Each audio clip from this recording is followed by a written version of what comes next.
The air raid sirens wailed across the coastal city, echoing off the buildings and sending a chill through the humid air.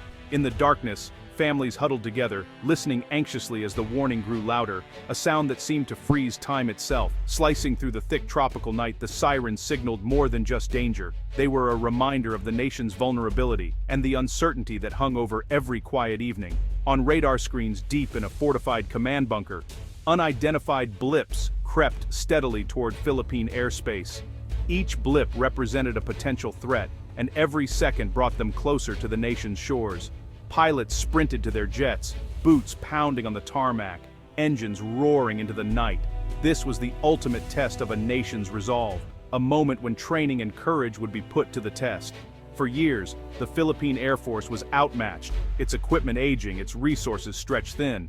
Many of the aircraft were relics of a bygone era, patched together by dedicated crews, but no match for modern threats. Defending over 7,000 islands demands a modern, responsive air force, something the country lacked for decades. The sheer size and complexity of the archipelago made defense a daunting challenge, stretching limited resources to the breaking point. The problem wasn't courage, but a broken system that left defenders with outdated tools. Pilots and mechanics did their best, but frustration grew as they faced the reality of obsolete technology and insufficient support. The gap between mission and means was a source of constant anxiety. As threats in the West Philippine Sea grew more complex and unpredictable, every headline, every patrol was a reminder of what was at stake. The midnight scramble became a symbol of the urgent need for change, a call for a revolution in defense procurement. Each emergency drill was not just practice, but a plea for modernization and reform. The old ways had failed. The nation demanded a new path to secure its skies. As dawn broke, Korda Perno Stom Sitin Disturbi Cornder en Anpacom and Day instead that Gerburo. Soon Fordam, Cordown, Cornobers. A stronger, more capable Air Force echoed from the halls of government to the homes of ordinary citizens, united in hope and in determination to protect their future. The root of the problem lay in the country's outdated procurement laws. The Government Procurement Reform Act treated buying fighter jets like buying office supplies, one size fits all, with annual budgets only. Big projects had to be broken into tiny, yearly pieces, each requiring a new round of bidding and approval. This piecemeal approach made long-term planning impossible and delayed every major acquisition. Military modernization needs steady funding over years, but the old rules made that impossible. A change in politics or a budget shortfall could halt a project overnight, leaving the Air Force with incomplete systems. International suppliers hesitated to engage, knowing the process was slow and uncertain. The system prioritized short-term savings over long-term security, paralyzing the country's ability to modernize. This legal straitjacket was the single biggest obstacle to a credible Philippine Air Force. Another major hurdle was the cash-only policy for defense purchases. The government had to pay for everything up front, with no access to foreign loans or financing. For a developing nation, this meant there was never enough cash to buy a complete fighter jet package. Most countries use financing to spread costs over years, but the Philippines was forced to buy nothing or settle for small, inadequate pieces. The intention was to avoid debt, but the result was a false economy, saving money at the expense of national security. The real cost of not having credible air defense far outweighed the risk of responsible borrowing. The numbers never added up. A billion-dollar squadron was simply out of reach in a single year's budget. The dream of a modern Air Force remained just that, a dream, fragmented and incomplete. The consequences of this broken system were painfully clear, and they rippled through every level of the Air Force. Instead of a unified modern fleet, the Air Force became a patchwork of mismatched parts, aircraft and equipment bought years apart, rarely designed to work together and often incompatible. Capability gaps emerged everywhere. New radars couldn't communicate with old jets, and advanced missiles didn't fit existing launch systems. The result? Critical systems that should have worked together instead operated in isolation, leaving dangerous blind spots. Each small purchase was celebrated as a victory, a step forward. But without a bigger plan, these wins didn't add up. The force lacked the synergy and coordination needed to respond to real evolving threats. The process was painfully slow. By the time the last piece of equipment finally arrived, the first was already outdated, and the cycle of obsolescence began again. Morale suffered as planners and personnel watched threats grow faster than their ability to respond. The sense of falling behind was inescapable, and frustration mounted with every delay.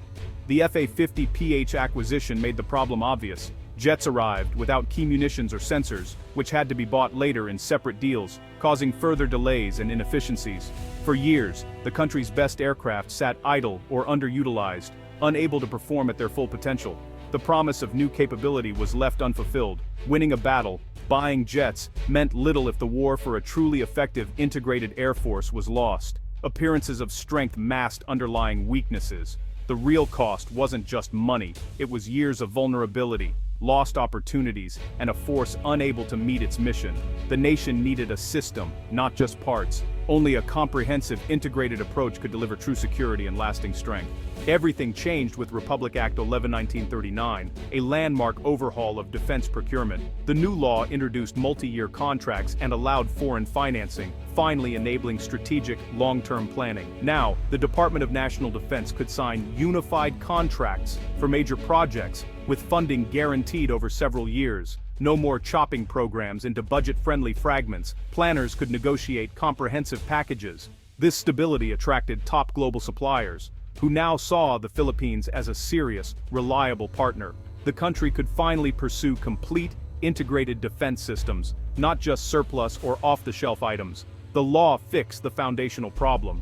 It wasn't a lack of vision, but a lack of legal and financial tools.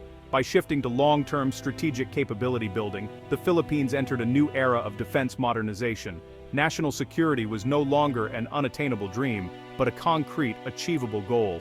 Foreign financing is now the engine of the Philippines' air power revolution. Instead of paying billions up front, the country can use long-term, low-interest loans from the seller's government.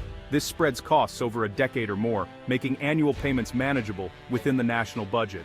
It allows the military to modernize without sacrificing other essential services. These government-backed loans often come with better terms and foster deeper diplomatic ties. The seller becomes a partner invested in the buyer's long-term security and success. Now the Philippines can buy entire systems, jets, radars, weapons, training, and support in a single integrated contract.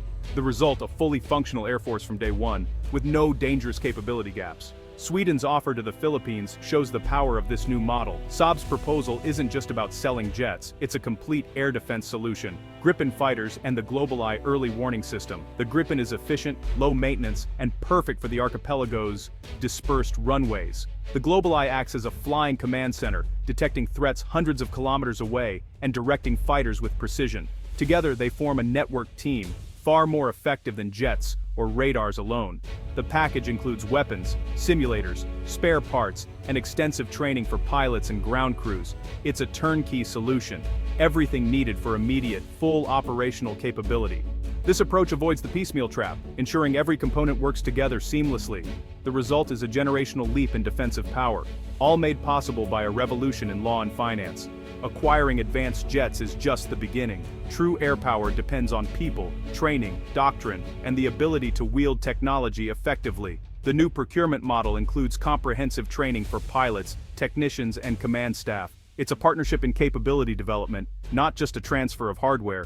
This requires a cultural shift: systems thinking, discipline maintenance, and continuous training. The Air Force must develop leaders who can manage complex technology and strategy. The goal is a self-sustaining institution, ready to adapt to future threats. Real deterrence comes from professionalism, readiness, and flawless execution, not just new equipment. The law gives the tools. Now, the nation must build the airmen and women to use them. The hard work of building a 21st century Air Force starts now. With the passage of Republic Act 11, 1939, the Philippines stands at a historic crossroads, a pivotal moment that will shape the nation's security for generations to come. This landmark legislation marks a bold step forward, signaling the country's determination to protect its sovereignty and secure its future.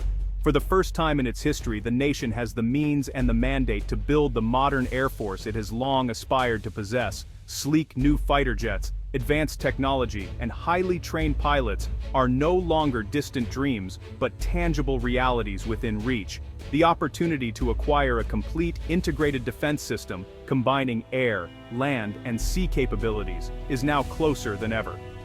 This is a chance to create a seamless shield that can respond swiftly to any threat, ensuring the safety of every Filipino. But this moment demands urgency and unwavering resolve. The threats to the nation's sovereignty are real, persistent, and growing more complex each day. Regional tensions and external pressures make decisive action not just important, but absolutely essential. The government must act decisively, finalizing critical defense deals, securing sustainable financing, and making military modernization a top national priority. Every delay risks the nation's security and the well-being of its people. Yet, the greater challenge lies beyond acquisition. Sustaining capability means investing in rigorous training, developing robust doctrine, and building resilient logistics for the long haul. It's about creating a force that can adapt and endure, no matter what the future holds. Excellence and accountability must become the unwavering standard within the armed forces. Every soldier, pilot, and officer must embody the highest ideals of service, discipline, and integrity. The goal is not just to build a modern air force for today, but to ensure it remains sharp, capable, and ready for decades to come. This is about forging a legacy of strength and vigilance for future generations. The sky is the nation's first and most vital line of defense, a powerful symbol of sovereignty, unity, and national pride. It is where the nation's resolve is tested and proven. By seizing this moment and acting with courage, the Philippines can finally build the shield it has always needed, one that will protect its people and its future. The time to act is now. The nation's future depends on the choices made today.